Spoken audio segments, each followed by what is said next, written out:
Hello everyone. आज की video में हम डिस्कस करेंगे एक्सक्रीटरी सिस्टम को फेसियोला हेपेटिका का। ठीक है। तो इससे पहले की वीडियोस में लास्ट लास्ट वीडियो में डिस्कस किया था डाइजेस्टिव सिस्टम, और जो फर्स्ट वीडियो थी फेसियोला हेपेटिका की, जिसके अंदर मैंने general introduction, systematic position, habit और हैबिटेट, एक्सटर्नल मॉर्फोलॉजी पूरी की पूरी डिस्कस करी थी। फिर उसके बाद हमने इसकी बॉडी वॉल को देखा था, हिस्टोलॉजी को डिस्कस किया था। Then we have also done with the respiration and digestion and respiratory system as well. And now we have excretory system of Fasciola hepatica. ठीक है। तो एक्सक्रीटरी सिस्टम को हम प्रोटोनेफ्रीडियल सिस्टम भी बोलते हैं। तो प्रोटो का मतलब हो गया प्रिमिटिव, और नेफ्रीडिया एक्सक्रीटरी ऑर्गन। ठीक है। तो नेफ्रीडिया से पहले का ये स्ट्रक्चर है, प्रिमिटिव है नेफ्रीडिया से, तो प्रोटोनेफ्रीडिया, और ये बहुत ही ज्यादा सिंपल होते हैं स्ट्रक्चर में। फिर उसके बाद हम बात करें, इनके अंदर बहुत सारे फ्लेम सेल्स प्रेजेंट होते हैं जिन्हें हम फ्लेम बल्ब भी बोलते हैं, या फिर जिन्हें हम प्रोटोनेफ्रीडिया भी बोलते हैं। तो इनका काम क्या होता है? एक्सक्रीशन में हेल्प करना, और दूसरा ओस्मो रेगुलेशन में हेल्प करना। राइट।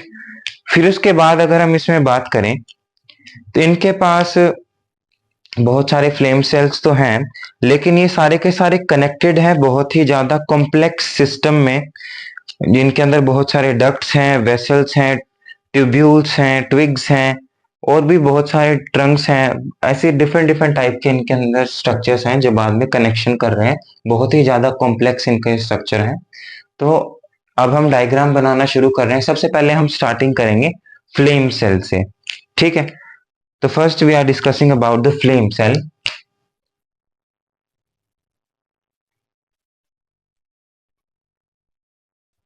राइट। तो फ्लेम सेल्स को हम प्रोटोनेफ्रीडिया भी बोलते हैं, which themselves are modified mesenchymal cells. तो बॉडी वॉल में जब हमने फोर्थ लेयर को डिस्कस किया था, तो वो थी मेसेनकाइम की लेयर, और कुछ मेसेनकाइम के सेल्स ही खुद को मॉडिफाई करके क्या बना लेते हैं? Flame cell. So they are modified mesenchymal cells. Right. फिर उसके बाद अगर मैं इसमें बात करूं, ये सारे के सारे अच्छे से डिस्ट्रीब्यूट होते हैं मेसेनकाइम के लेयर के अंदर, एक स्पेसिफिक पैटर्न बनाते हैं जिसे हम बोलते हैं फ्लेम सेल पैटर्न। ठीक है। उसे हम क्या बोलते हैं? Flame cell pattern. राइट। फिर फ्लेम सेल्स के अगर हम आगे फीचर्स की कुछ बात करें, तो ये इरेगुलर शेप के होते हैं, and they also progresses out pseudopodial processes, so they are irregular and ये कैसे होते हैं? irregular shapes के होते हैं, and they send out irregular shape, and they send out pseudopodial processes। Right. फिर उसके बाद अगर मैं इसमें बात करूं, जो हर एक फ्लेम सेल होता है, इनके अंदर क्या होता है? एक इंट्रासेलुलर ल्यूमेन प्रेजेंट होता है। ल्यूमेन का मतलब होता है कैविटी। राइट। और उस कैविटी के अंदर क्या होता है? बहुत सारे सीलिया अपीयर होते हैं, और ये सीलिया एक तरीके से लिक्विड मैट्रिक्स में जैसे फ्लेम सेल्स प्रेजेंट होते हैं, तो फ्लेम सेल्स के अंदर ल्यूमेन है और ल्यूमेन के अंदर सीलिया है। तो जब ये मूवमेंट करते हैं तो इनकी क्या होती है? एक तरीके से फ्लिकरिंग, जैसे फ्लेम की जैसे फ्लिकरिंग होती है, तो वैसे इनकी क्या होती है? फ्लिकरिंग होती है। उसी फ्लिकरिंग की वजह से इनको क्या नाम दिया? Flame cells. ठीक है। तो अब मैं इसका स्ट्रक्चर बनाना शुरू कर रहा हूं।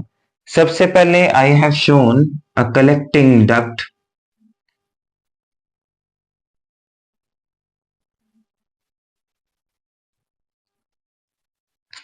ये क्या है?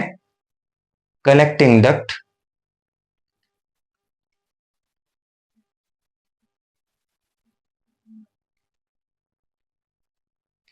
और ये अंदर जो खाली स्पेस प्रेजेंट है, दैट इज ल्यूमेन, और स्पेसिफिकली हम कहें तो सेल ल्यूमेन।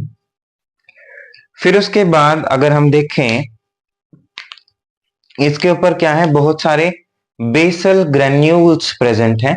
बहुत सारे क्या है यहाँ पे, बेसल ग्रेन्यूल्स प्रेजेंट हैं, जहां से क्या निकल रही हैं, बहुत सारी सीलियां।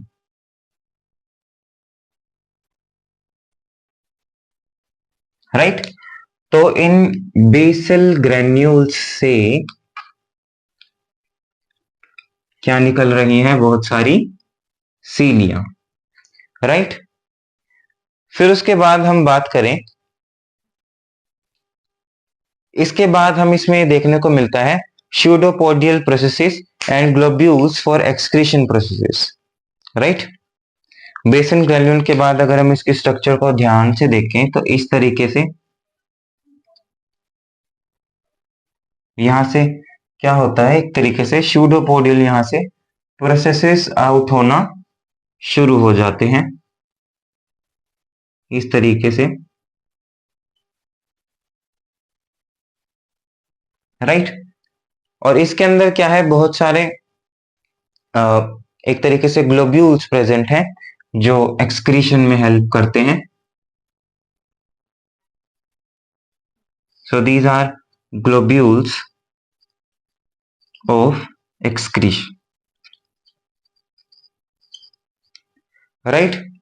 फिर उसके बाद मैं बात करूं, इसके अंदर ये जो जैसे सेल है, तो इसके अंदर क्या होता है, न्यूक्लियस भी प्रेजेंट होते हैं।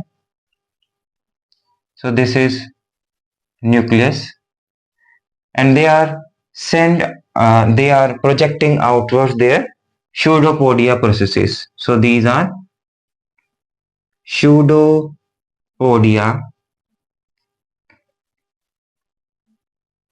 processes, right? So this is whole about the flame cell of Fasciola hepatica. Fasciola का क्या है, ये फ्लेम सेल।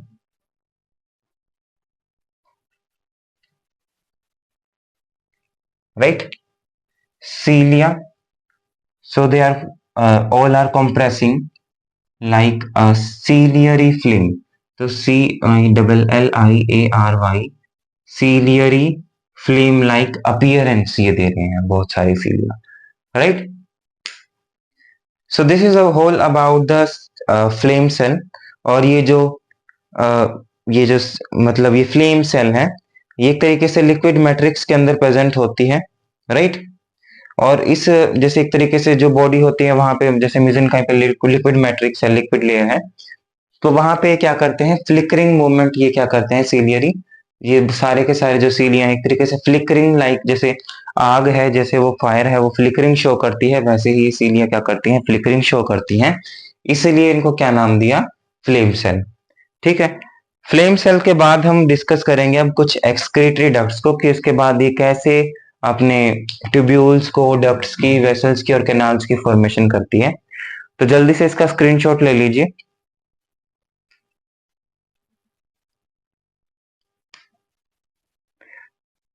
और यहाँ पे एक बार ये साइटोप्लाज्म भी बना लीजिए।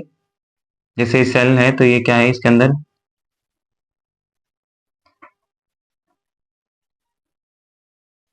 साइटोप्लाज्म प्रेजेंट है।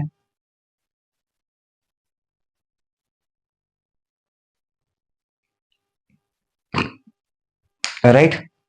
जल्दी से इसका स्क्रीनशॉट ले लीजिए।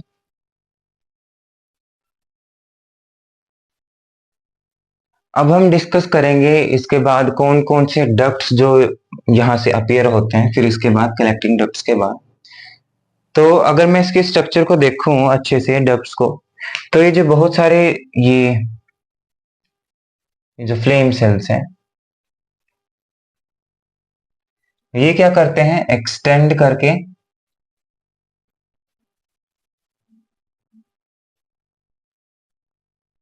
They all they all form a narrow collecting tubule. ठीक है। ये क्या करेंगे, एक कलेक्टिंग ट्यूब्यूल की फॉर्मेशन करेंगे। ये जो कलेक्टिंग डक्ट थे, these extending collecting ducts will form collecting tubule. ठीक है, तो फिर कलेक्टिंग ट्यूब्यूल के बाद हो गया, बाद क्या होगा, एक और डक्ट अपीयर होगी, and these several such tubules open then they will open into a large twig, they will open into a large twig। फिर उसके बाद क्या होता है, वो ये बहुत सारे जो कलेक्टिंग ट्यूब्यूल्स हैं ये क्या करेंगे, एक तरीके से ट्विग बनाएंगे, जैसे लकड़ी का वो नीचे वाला, मतलब एक तरीके से जो लकड़ी के जो स्टेम होते हैं उस तरीके से, तो ये ट्विग लाइक स्ट्रक्चर की फॉर्मेशन करेंगे। फिर उसके बाद ये क्या करेंगे, ट्विग के बाद क्या होगा,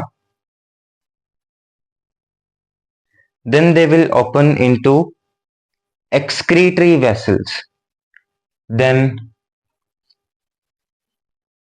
many twigs will open into the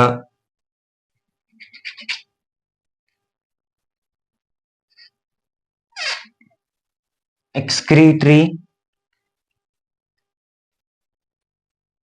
vessel, right? So starting with the collecting duct, then collecting tubule, then twig, then excretory vessel. After that, these excretory vessels will form excretory, then they will form trunks, right? Then they will form trunks। बहुत सारे फिर क्या होंगे, जो excretory vessels हैं ये क्या करेंगे, फिर उसके बाद trunks बनाएंगे, then they will form trunks, right? फिर उसके बाद trunks के बाद क्या होगा, then they will form an excretory canal, then they will form an excretory canal, after that they will form an excretory canal, and after from the excretory canal, then they will reach, then these tubules, then these ducts will reach out to excretory pore, then they will reach out to excretory pore, right? So this is all about the excretory ducts pathway of fasciola hepatica, right? Excretory system के जो ducts थे सारे के सारे मैंने इसके अंदर discuss किए। सबसे पहले क्या होगा, जो ल्यूमेन था फ्लेम सेल का, वो कंटिन्यूअस था एक माइक्रोस्कोपिक कलेक्टिंग डक्ट्स पे। Then these some of the collecting ducts will form a narrow collecting tubule, then they will form a narrow collecting tubule.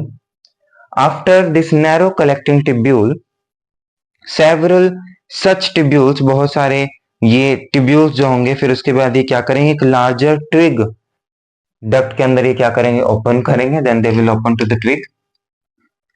After that they will open, फिर उसके बाद twigs के बाद क्या होगा, then they will open into excretory vessel, then they will open into excretory vessel, and excretory vessels of some of the anterior part, जैसे अगर मैं specifically बात करूं तो 4 excretory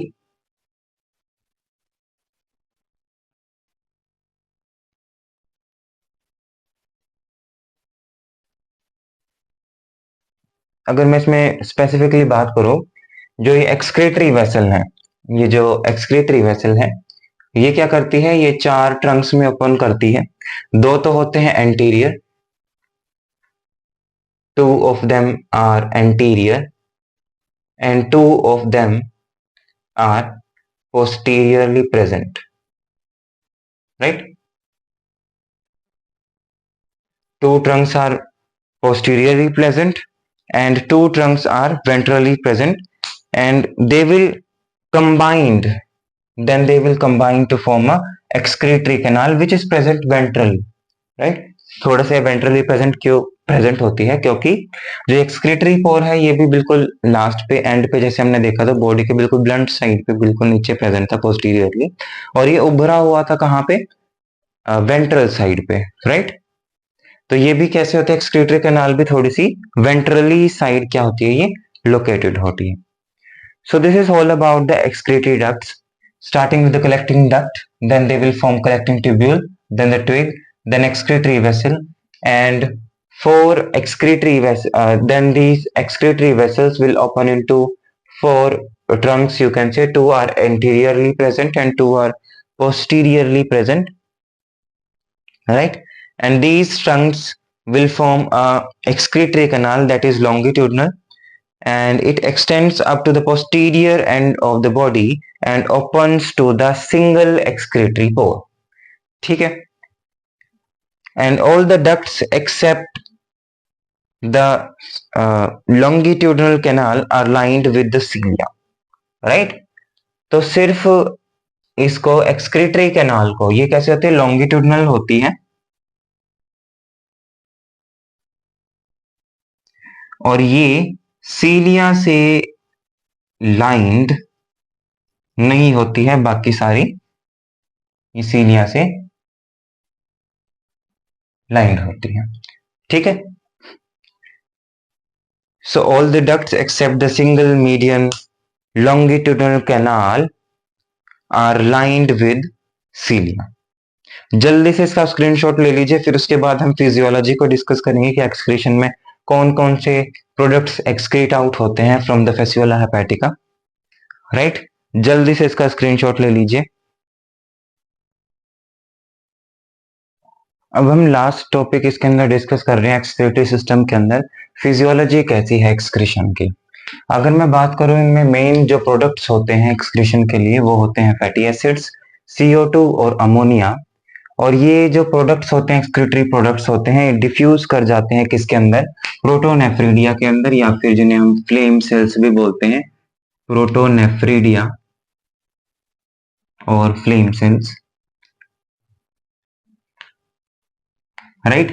तो ये जो एक्सक्रीटरी प्रोडक्ट्स थे, ये कहाँ, जैसे फैटी एसिड्स थे, CO2 थे, अमोनिया थे, ये कहाँ डिफ्यूज आउट कर गए, फ्लेम सेल्स के अंदर या प्रोटोनेफ्रिडिया के अंदर। कहाँ से हुए ये हुए मीसेनकाइम की लेयर से, फ्रॉम द सराउंडिंग मीसेनकाइम लेयर। तो मीसेनकाइम की लेयर से ये एक्सक्रीटरी प्रोडक्ट्स निकले थे और डिफ्यूज कर गए फ्लेम सेल्स के अंदर। फिर उसके बाद में बात करूं एक्सक्रीटरी, जो एक्सक्रीटरी फ्लूइड्स होते हैं, they are kept moving through the tubules and by the action of cilia, right? तो क्या होता है, जो एक्सक्रीटरी फ्लूइड होता है, कैसे वो सीलिया की हेल्प से आगे मूव करता रहता है। फिर उसके बाद अगर हम इसमें बात करें, और जो फाइनली अगर मैं बात करूं, then it will squeeze out through the excretory pore by the contraction of the body, ठीक है? फिर उसके बाद ये आउट कर जाएगा कैसे, from the squeeze out from the contraction of the body, it will squeeze out from the by the contraction of the body through the excretory pore, right? So इसके अंदर ये प्रोडक्ट्स थे। फिर उसके बाद अगर हम इसमें बात करें, कुछ एंजाइम्स प्रेजेंट होते हैं कहाँ पे, उनके अंदर, फ्लेम सेल्स के अंदर, और फ्लेम सेल्स में भी स्पेसिफिकली आप फ्लेम सेल्स में और कलेक्टिंग ट्यूब्यूल्स में, राइट? और स्पेसिफिकली उस एंजाइम का नाम है एल्कलाइन फोस्फेटेज। और ये एल्कलाइन फोस्फेटेज क्या करता है, ये सिलेक्टिव एक्सक्रीशन में हेल्प करता है, राइट? तो प्रोटोनेफ्रिडिया के अंदर और ट्यूब्यूल्स के अंदर, कलेक्टिंग ट्यूब्यूल्स के अंदर क्या प्रेजेंट होता है, एल्कलाइन फोस्फेटेज एंजाइम, राइट? क्या प्रेजेंट होता है, alkaline फोस्फेटेज enzyme. These are found in flame cells and collecting tubules, which serves in the selective transfer of chemical substances, and they help in the selective excretion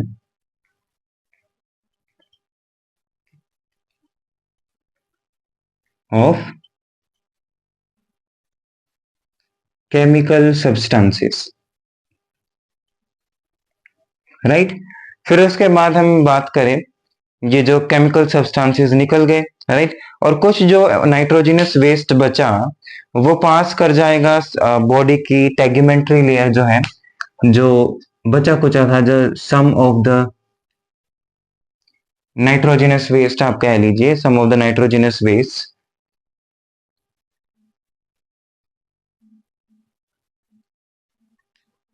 will diffuse out through the tegumentary layer, tegument of body surface.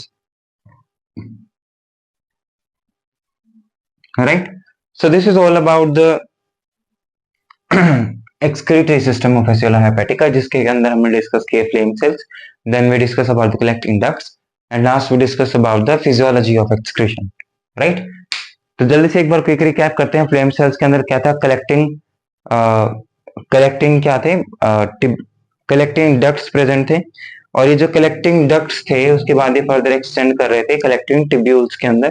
फिर उसके बाद ये collecting tubules किसके अंदर extend कर रहे थे? फिर उसके बाद ये कलेक्टिंग टिब्यूल्स आगे एक्सटेंड कर रहे थे ट्विग्स में, और ट्विग्स आगे एक्सटेंड कर रहे थे एक्सक्रीटरी वेसल में.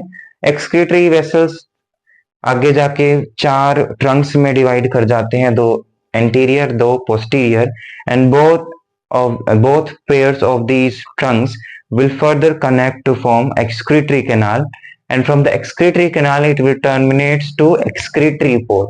Right? फिर उसके बाद फ्लेम सेल्स में हमने देखा कि आउटसाइड बहुत सारे क्या थे? शूडोपोड या प्रोसेसेस थे. फिर उसके अंदर क्या था? बहुत सारा साइटोप्लाज्मा, न्यूक्लियस प्रेजेंट था, बेसल ग्रेन्यूल्स थे, ग्लोब्यूल्स थे जो एक्सक्रीशन में हेल्प कर रहे थे. बेसल ग्रेन्यूल्स से क्या अपीयर हो रहे थे? बहुत सारे जो बेसल बॉडीज थी, बेसल ग्रेन्यूल्स थे, वहां से क्या अपीयर हो रहे थे? बहुत सारे cilia, and these cilia are form ciliary flame like structure which flicker in the liquid matrix, and that is why they are called flame cells. ठीक है? और इसके मूवमेंट से ही आगे क्या करता है? वो एक्सक्रीटरी मटेरियल आगे पास आउट कर रहा था from due to the flickering of these cilia. Right? So this is all about the excretory system of fasciola hepatica. So like, share and subscribe our YouTube channel. आज की video में इतना ही. Thank you so much.